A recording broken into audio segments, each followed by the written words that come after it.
All right, so what we have here, folks, is the Brytee official thermal test chamber.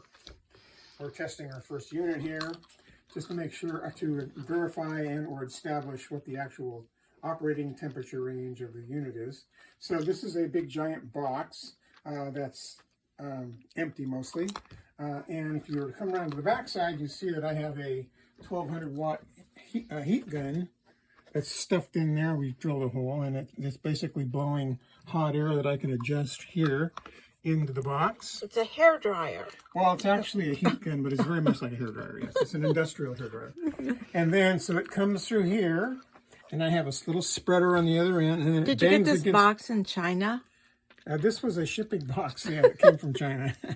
So the heat basically goes that way, and it also bangs against this, so it kind of prevents direct blow of hot air onto the monitor.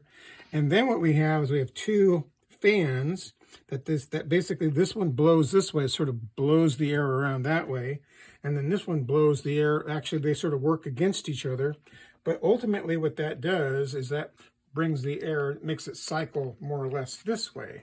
So we get a good, pretty uniform heat profile. And then I have a thermocouple right there that measures the ambient temperature right by the monitor. And then if you look on the back, there's inside the monitor, I have two little tiny thermocouples that are attached. One is attached to the back of the LCD at the bottom, and the other is attached to the chip on the video board. And so then these come out here, and we basically can monitor their temperatures as we're doing the test. And then, of course, the thing has to be operating, so we also have HDMI and power going into that. And so what's the little window for? So the little window is so that we can take actual photometric measurements while the thing is at temperature.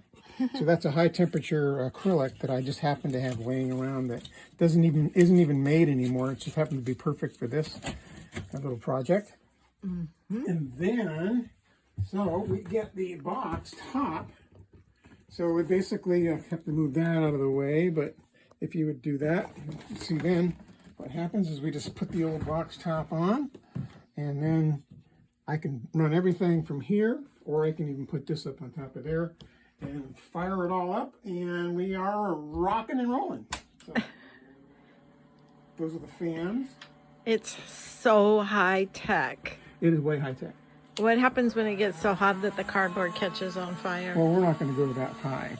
We're only going up to about 80 degrees centigrade, which is below boiling point of water. So nothing's going to get really overheated. And that's why we have the thermocouples in here, so that we can actually see what's going on. So that gives me the air temperature inside the chamber. And then this guy gives me the temperature of the thermal of the chip on the video board and on the back of the display. Okay, now can you explain why you are doing this? Well, because we're making claims about the temperature, operating temperature range and the ruggedness of this thing. And, you know, claims are claims, and this is data, so we need the data. So that's, and you're making what kind of claims, though?